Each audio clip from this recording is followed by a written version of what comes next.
All right, everybody, welcome to what will be known as the fifth installment of West Side Story, presented by Cascadia Hockey Podcast, which is presented by Buried Puck Threads, which is a lot of things to say in one sentence, one breath.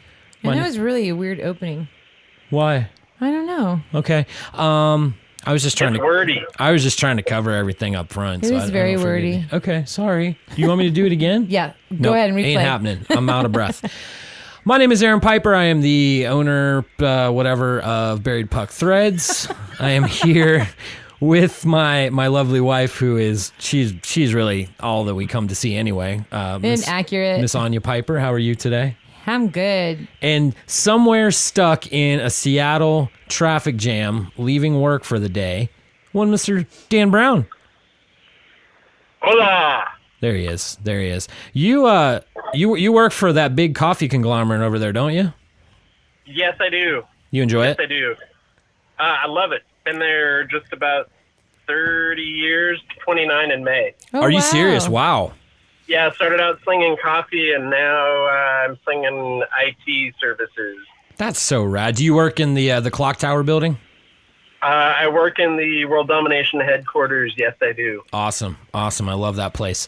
So you have your hands on good coffee every day. I'm a little jealous. We have a lot to talk about. Before we get any further, though, I just want to say it's November. Yeah, I'm a little bit ahead of the game here. February 5th, 2020 is known as National Girls and Women's in Sports Day. Yes. Woohoo! So Hell yeah. I think it's very, very fitting that we are recording this, because for those of you that don't know, this was kind of born out of the desire to get a little bit more in depth into the female side of the game of hockey. So I think it's pretty fitting that we're recording on a day like today. So Absolutely. thank you for all the wonderful women that are in sports, for all the wonderful women that are hopefully being inspired to get into sports, and for all the people around them that inspire them to keep going. So. Well, I think it's cool, too, that I'm just going to lead it. The NWHL had a whole little cool, I don't know, I have a brain fart, so that's terrible there. Reached a milestone, I guess I should say. Jillian Dempsey from Boston become the first player in the NWHL history to reach 100 points, which I think is pretty rad. Yeah, super rad. Yeah, so I mean, like, and I think that just happened like within the last week or two or whatever.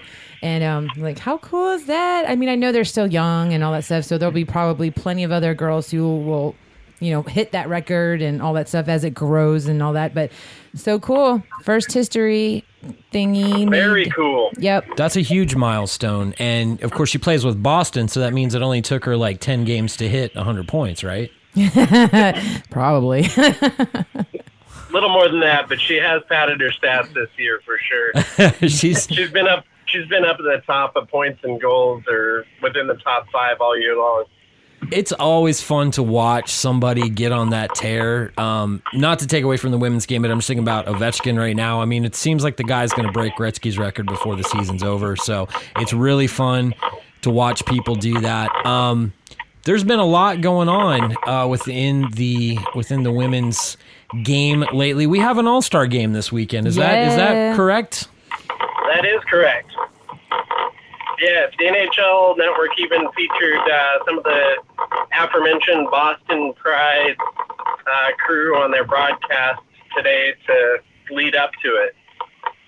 Very cool, very cool. And the NHL's they're starting. They're starting to show some love. I think we talked maybe last time about the All-Star game a little bit. Is there what is going on over there? Sounds like there's a marble rolling around. Where's that, on my end? Yeah, it sounds like it's on your end. I'm not sure. It's probably because I'm going into the convention center. Oh. Maybe it's something rattling on my car. I don't know. Who knows? If it is, I can switch over to headphones. No, I think we'll be okay. There, it stopped. It's probably, it's Seattle, dude. That's what it is. It's Seattle. So it's a lack of infrastructure on the road. So things rattle. Where all of our tax money goes to pay for those things. No, but we've the NHL's been doing a better job. Obviously, they featured the 3-on-3 game with the All-Star game a couple weeks ago. some of the women were involved with the skills competition and all that stuff. So seeing some of them on the NHL Network is a good thing.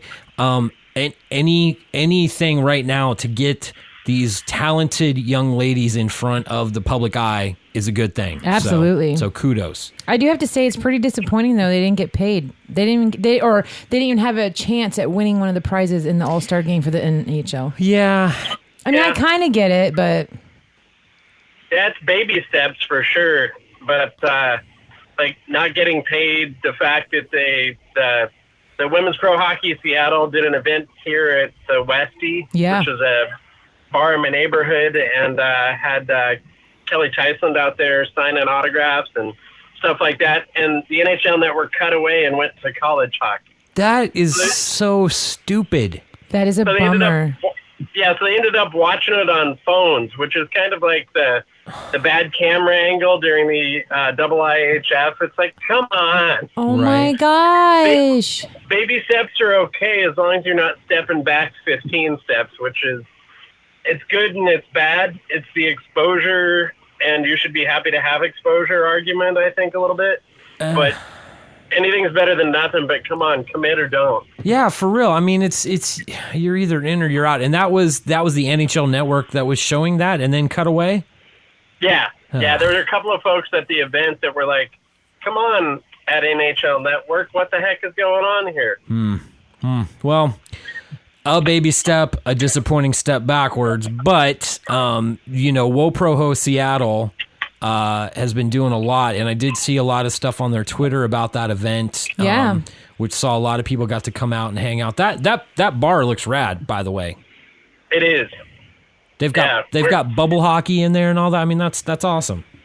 Yeah, it's not just the Angry Beaver. For years, Angry Beaver here held down the fort. Had the building blow up across the street from it. Almost threw in the towel. Mr. Tim Pipes did, but he stuck through it, and now all these little places are starting to pop up and show hockey because it matters. Awesome. And they'll bring in customers.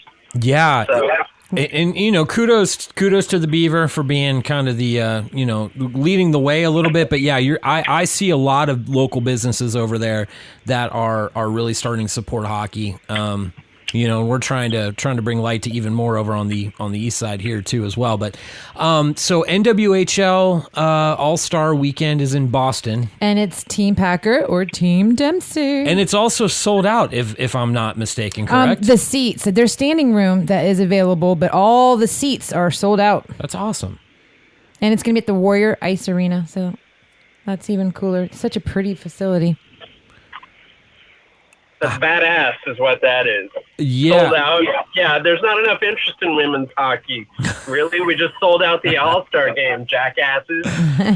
We did. We talked a little bit about this on Cascadia this week, which actually that episode will release tonight, I think, as we're recording. But I did say, sellout is a great thing. I would love to see them step up into a bigger place because I know the Warrior Ice Arena, from what I've seen, is a really, really cool facility, but it's the Bruins practice facility. Yeah. And now that saying it's a practice facility isn't taking away from the fact that it's probably got a pretty decent capacity in there. But I'm looking forward to the day when they start selling out places like TD Bank Arena sort of thing. I mean, yeah. I know we've got a ways to go till we get there, but that'll be really cool.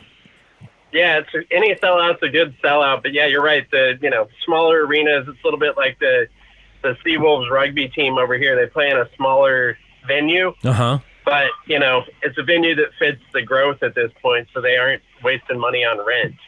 Sure. And I'm sure the Warrior, that arena is the same way. I mean, once again, it's a lovely facility. So that's cool. That's going on this weekend. Who did you say? Team Packer and who else? Dempsey. Team Dempsey, okay. They're the top 2 scorers of the season so far. Awesome.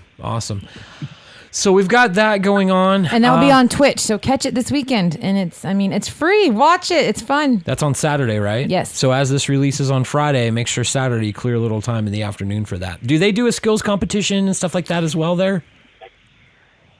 They have in the past. I don't know what the agenda looks like for this one. Through the little review, I don't see it. I see it's just going to be, it's just a game. Okay.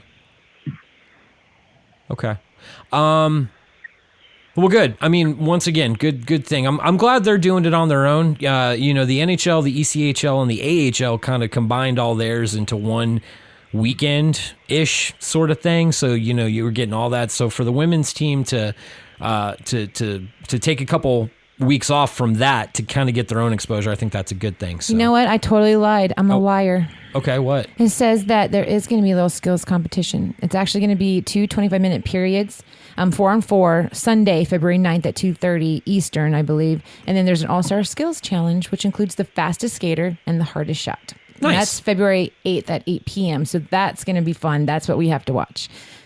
Yeah, that's the exciting part of the All-Star game.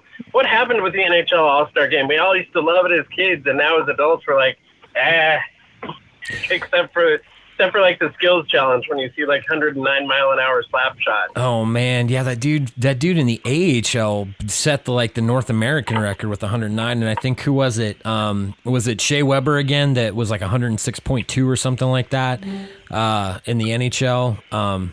Yeah, it's funny. I'm kind of the opposite. When I was a kid, I was like, meh, with the All-Star game. Now, I really like the 3-on-3. I think that really helped get it better. I really enjoyed that whole platform thing this year they did with the skills competition. Yeah, that's probably, you got a point there. Although I want them to bring back the Campbell and Smythe jerseys that they had in the late 80s and early 90s. Those were pretty badass.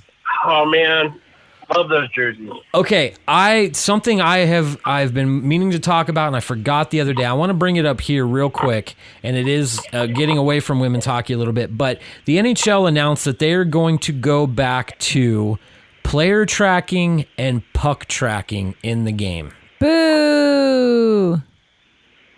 And I saw a little bit of what they're planning on doing in the All-Star game. And it's reminiscent of 1995. Have you hear anything about that, Mr. Brown? I've heard stuff about it, and I gotta say, I share your lovely wife, her opinion. I'm like, the next thing you're gonna bring back is low puck. Yeah. But I get it. You've grown the business, and you still want to attract other fans, but I don't know. I just feel like it's adding too much to it.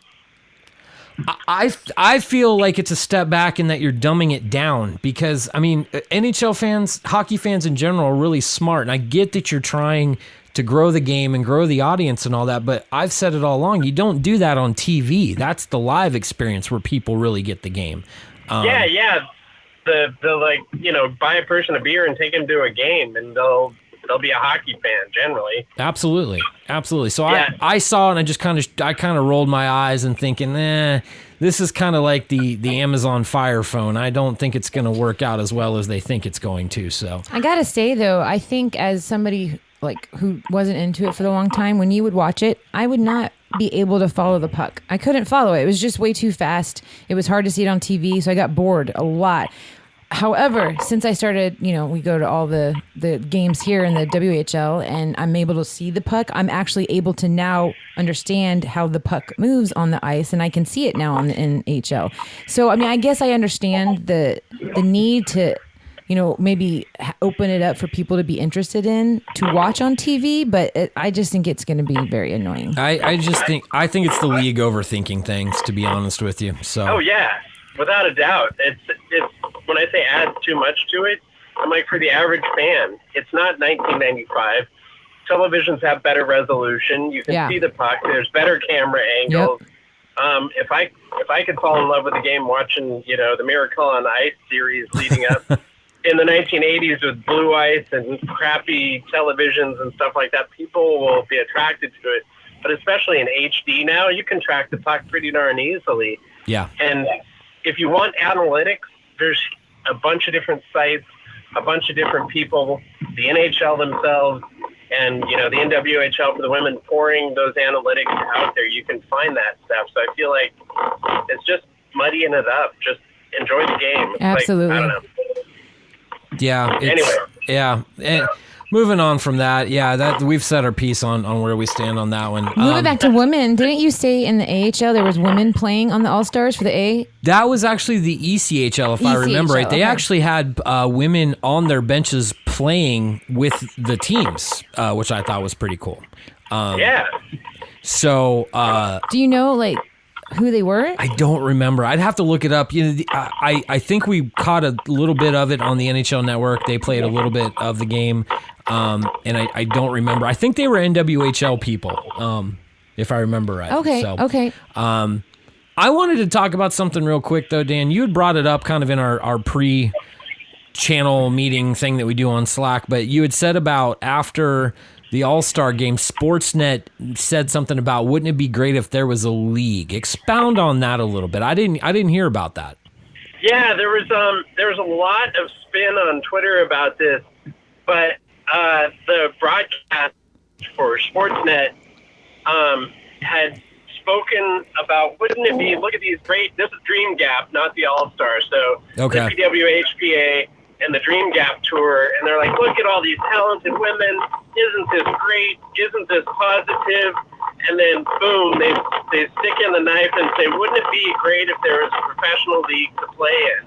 And it exposes the kind of anti-American, well, let me back up, maybe not anti-American, excuse me, the NWHL kind of anti-American league prejudice that's been happening in women's hockey. The CWHL existed, the NWHL existed, NHL doesn't like how the NWHL runs things, the CWHL didn't like that, but that particular, and there's been a little bit of friction with Hillary Knight and other folks denigrating the NWHL and the talent level of the players this year, but that cut deep, so deep, in fact, that the commish for the NWHL, Danny Ryland, came out with about 2 paragraphs and said, normally we don't jump into this fray, but what you said is awful. There is a professional league. You may not agree with it, etc., but we are paying these people, and we're building toward a future and inspiring the current generation, and we're paying our players. There is a professional league. Please don't. If you don't agree with it, that's great, but don't deny the fact that it exists. Yeah. Which is a complete slip-up for, or intentional, I'm not sure, for a broadcast crew to say something like that. Okay, so you're not exactly sure, like, if it was, like, legitimate, they were poking fun, or they were just clueless. I'm not sure whether it was intentional, or whether it was a slip up.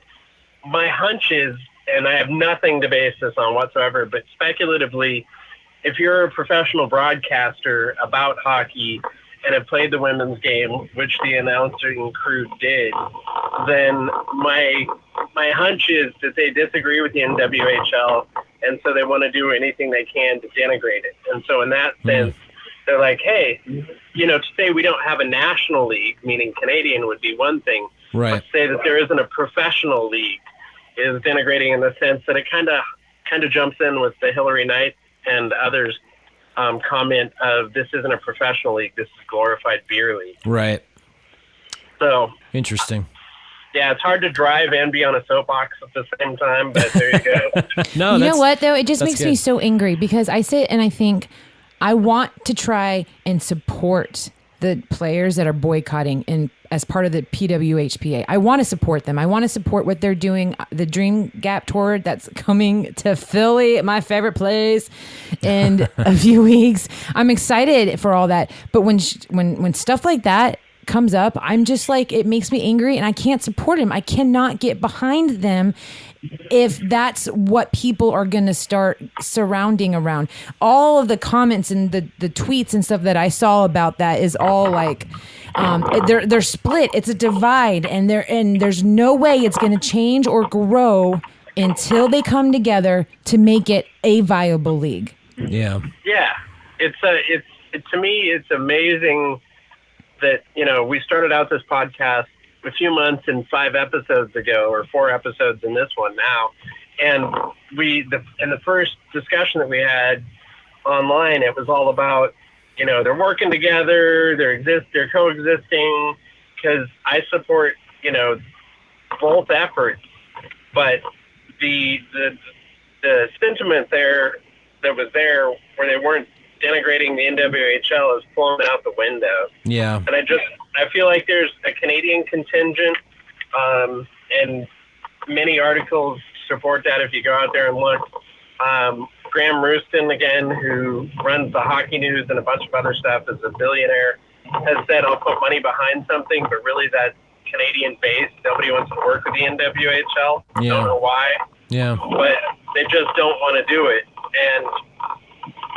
And is it, a Canadian prejudice to say this is our national game, we got to rule the roost, or what? Don't know. But it's really disheartening as a father of a daughter who plays hockey, and many girls, who go through our programs that are playing hockey, to look at this divide and look at it from their eyes. PWHPA is looking to improve the game for girls, but at what cost when they're denigrating the other organization that has female hockey players too, many of which they play on national teams with together. So I don't know. I don't have an answer for it, but I'm with Anya on this one. It's hard to support somebody who's putting somebody else down. Like, who are you to judge? These people wanted to play professional hockey, and they're doing it in the only way that they can right now. Yep. Right. Have you experienced anything, like any talk with WUFA and all those? I mean, some of the girls has there been any, like, what the heck is going on? Have you seen any of that come up? A lot of the girls are just happy to see women playing hockey no matter what way they get it. Mm-hmm. Like, my daughter is not a fan of the game to watch it.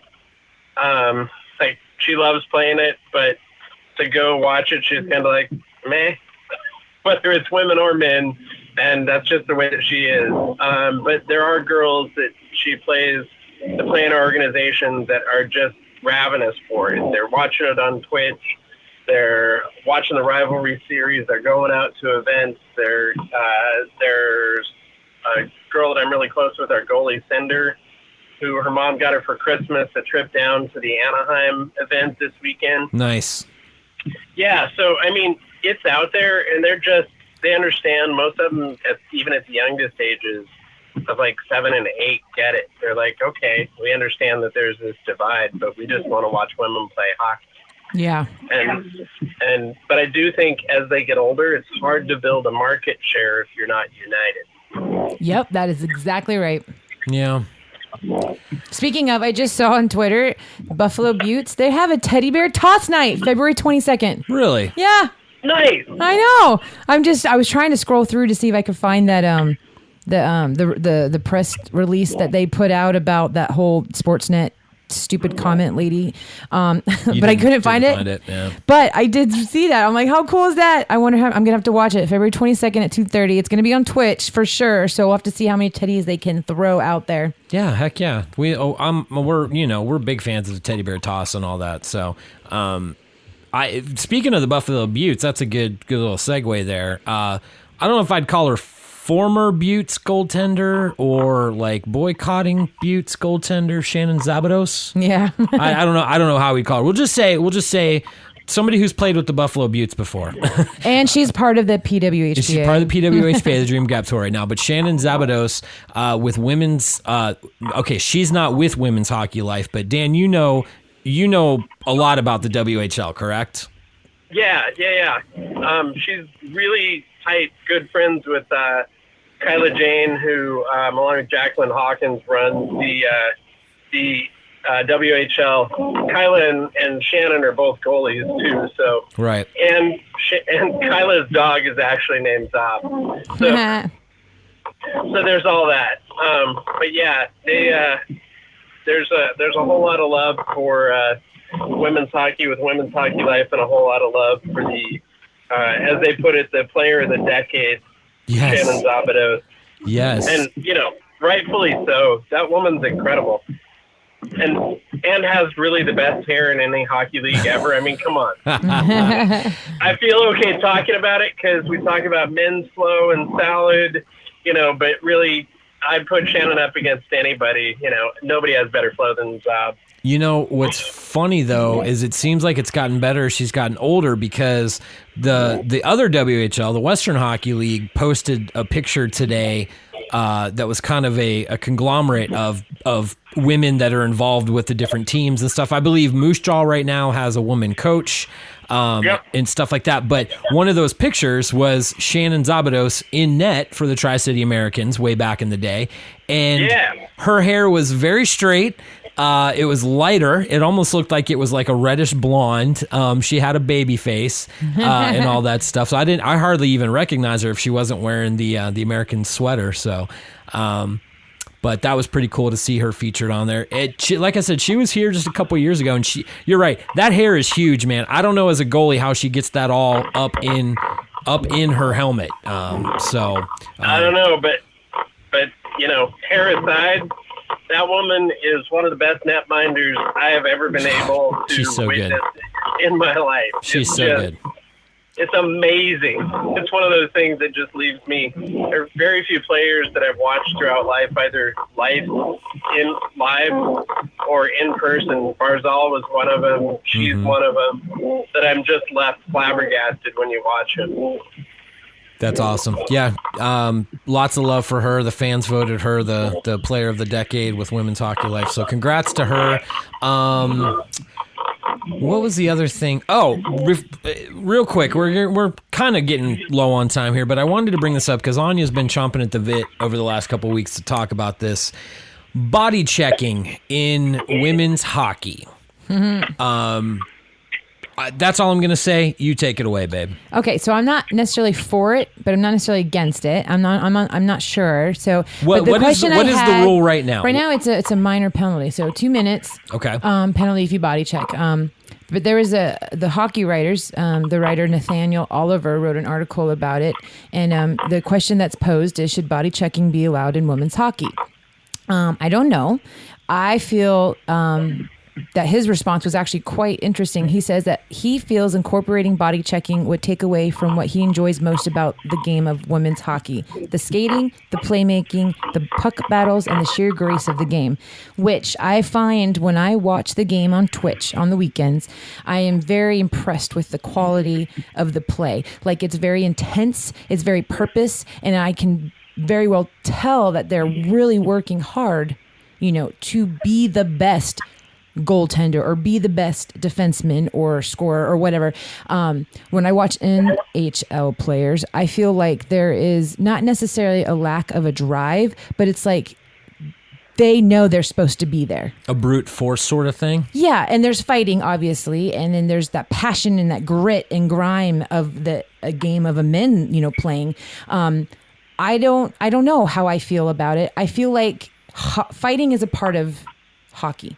So at the end of the day, it's going to happen either way. You get amped up, you get excited, you get passionate about something, whether it's a penalty or not, it's going to happen. But the fact that it's a 2-minute penalty for women's, do you know anything about that? Because me coming into the world of hockey, and especially the women's side of it, I don't know much about it, and I don't know if that was like the player's decision, or was it mostly like the league's decision? Do you know? So the history of it is based around physiology and probably sexism as well. I think when you get down to the root of it, but there has been a lot of discussion about it recently with a lot of the CCE happening both in men and women. And if you look at if you analyze it, and as Penelope, my daughter, started playing, and I started being involved with it, it's something that I sought out because I wanted to know, okay, what are the risks? We know it's there with the men's game. We know it's there with football. What's the deal? But a lot of the argument has been around the physiology of the female body, the physiology and anatomy of the female body, and the musculature around the trapezius and up into the neck. Okay. Which puts more weight with less infrastructure, for a lack of a better word, up above the neck. And so far more female hockey players have reported concussions or concussive symptoms over the course of almost any study that you look at. And for those that don't know, a concussion is just happens when the brain rattles around inside your skull and bounces off the walls. So it's not necessarily a fight or a hard hit to the boards or even a body check. We've had girls with concussions because they got knocked over on the ice and hit their head on the ice. So I think the basis, I don't know that when it was initially done, it was probably based around the difference in the sexes, but I know that that's some of what's driving it now and what's driving that conversation with body checking. Personal opinion, I loved Oliver's article because it broke it down, and he went out interviews. Usually the hockey writers is kind of they're volunteer writers, people that are jumping on there because they're passionate about the sport.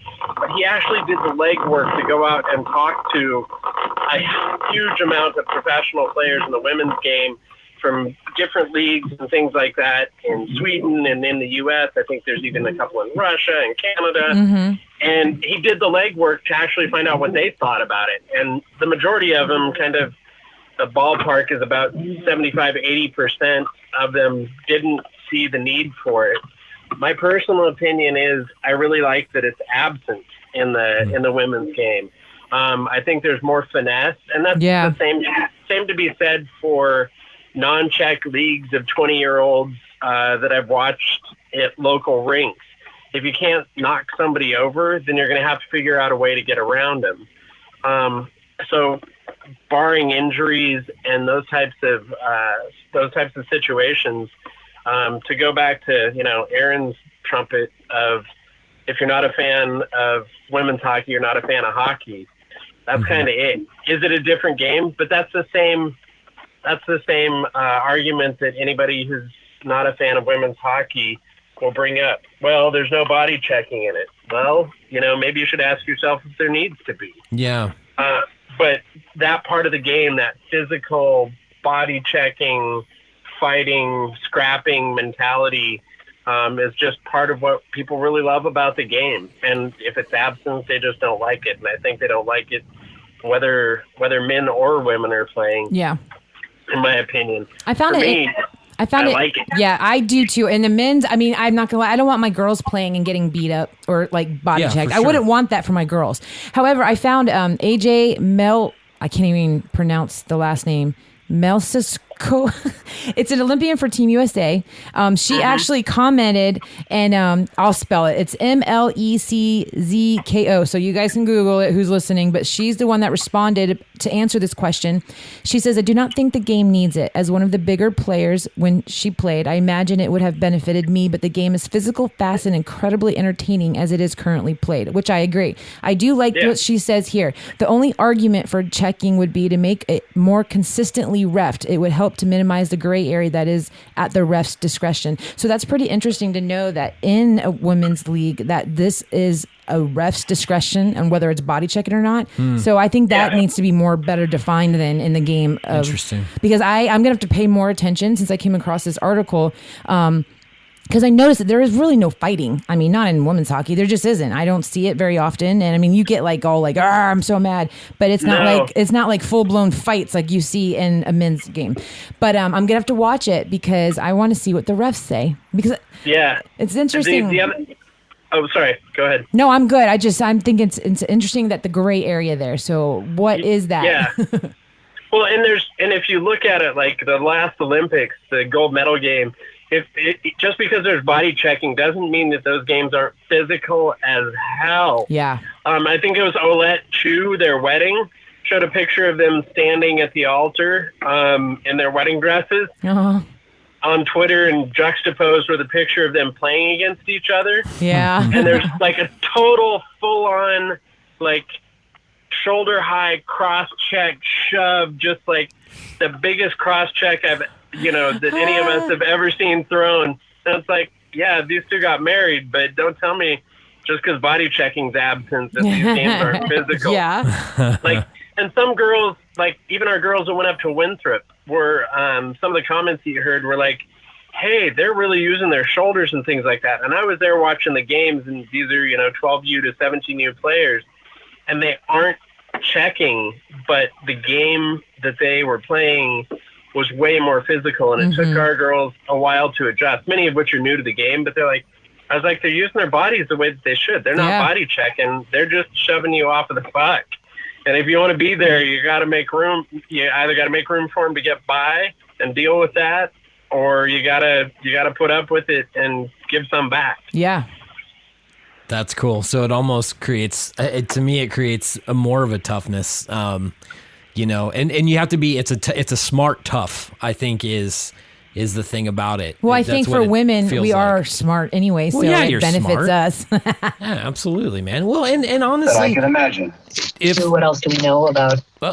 What happened there?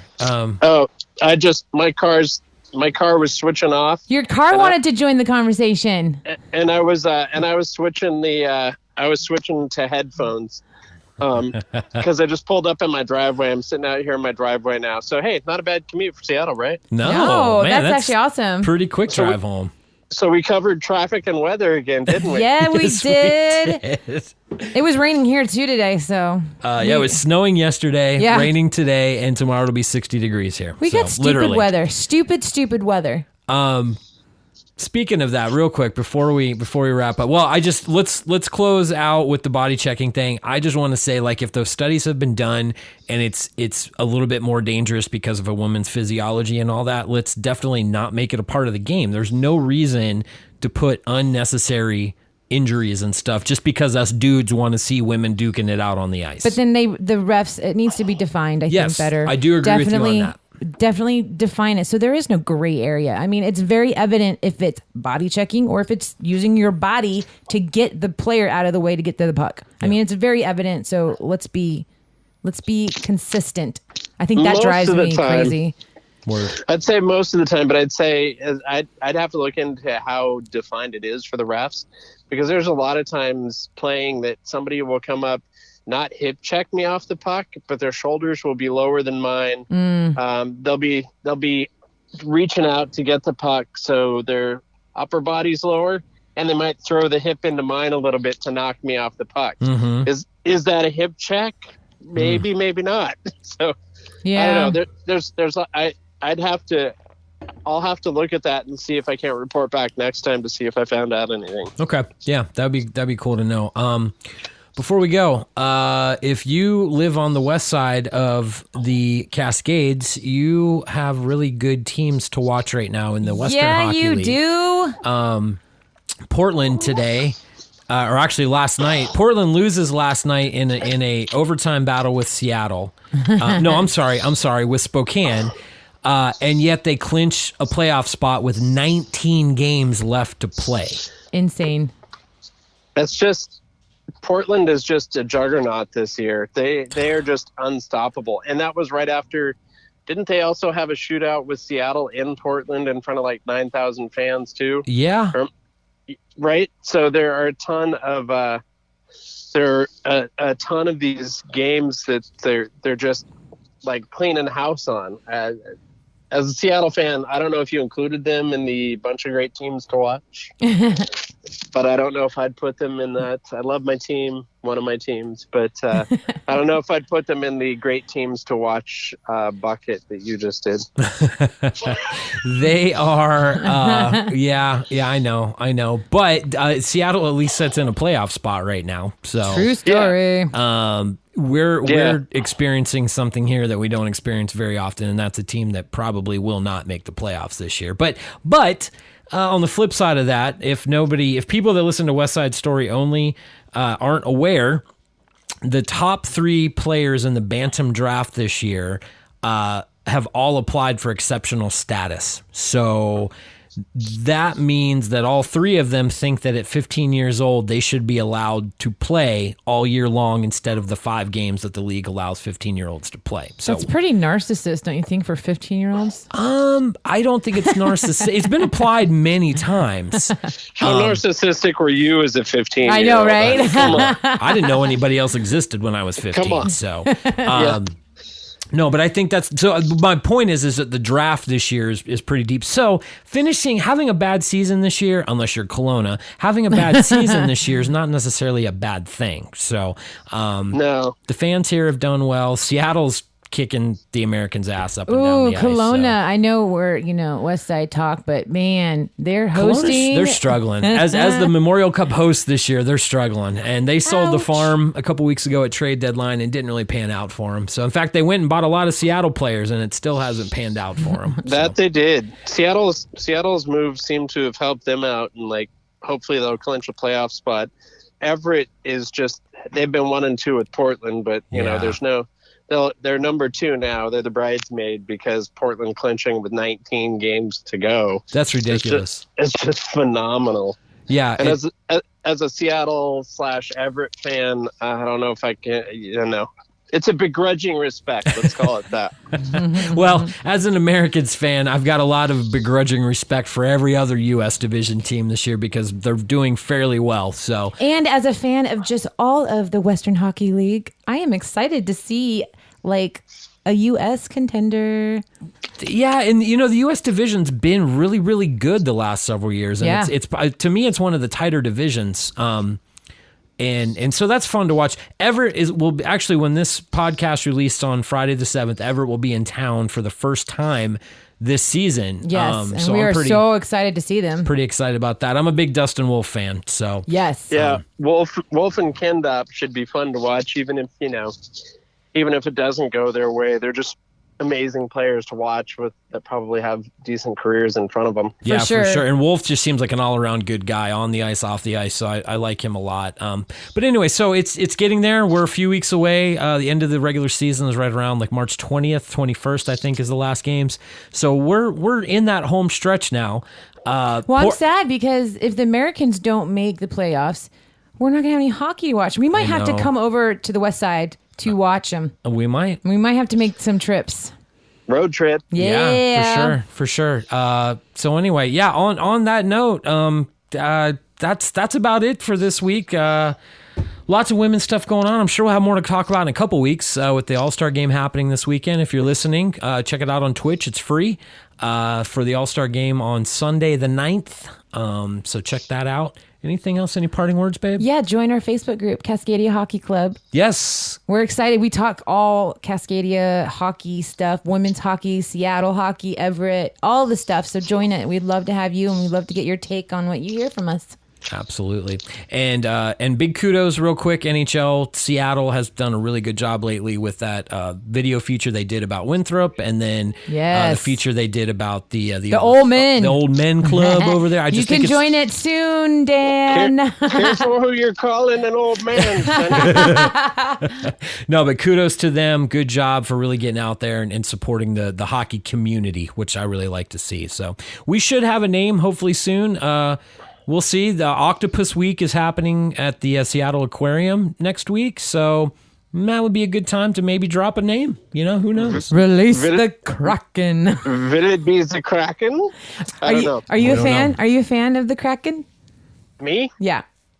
Not really. Oh. I would like, as a person affiliated with mascots, I would like for the mascot to be the Kraken, so you could still do the Release the Kraken, but it would be more fitting and hokey for that. Yeah. But as the team, I have some misgivings. But like I've said before, it could be named, the Rain City Bitch Pigeons, and I'd still buy the merch and support the team. Heck yeah, I would totally wear that. Throw that out there, because every time there's discussion, that person throws it up on Twitter, and it's like, all right, we get it. But, you're flogging a dead horse here, Molly. Yeah, for real. Tell them to quit being a bitch pigeon and get off of it. So yeah, I'm right? Anyway. All right, well, that's going to wrap it up this week, or this bye week for West Side Story Episode 5. I want to thank Dan for taking time in Seattle. Kind of traffic, not too bad today, so thanks for your time, buddy. Yeah, you bet. Thanks for having me be a part of this. This is awesome. For sure. We're loving it. It's going to keep going. And before we go, real quick, our opening music was provided by Michael Pelligrini. That track is called River Slide, and you can find that on his SoundCloud page. You can also find him on Twitter at mpelligrini. That's Pell, I think. Yeah, 2 L's. Yep. So check him out. We were talking a little bit on Twitter the other day. He's going to have some new stuff hopefully soon. So yeah, Michael, and he's a hockey player too, right? He's a hockey player. You can't beat that. Yeah, He plays center usually when I play wing. Nice. So he scores the goals. I go into the corners and dig out the puck because I don't have the talent to score the goal. I'm telling you, if I was going to play hockey, I'd want to be defense. Yeah, you would stand him up at the blue line for sure. So anyway, thank you, Michael. You're the best, man. And for everyone else that's listening, we love it. Check it out, buriedpuck.com, Cascadia Hockey on Facebook and Twitter and Instagram, all that good stuff. And until next time, we'll see you guys later. Peace out. See ya.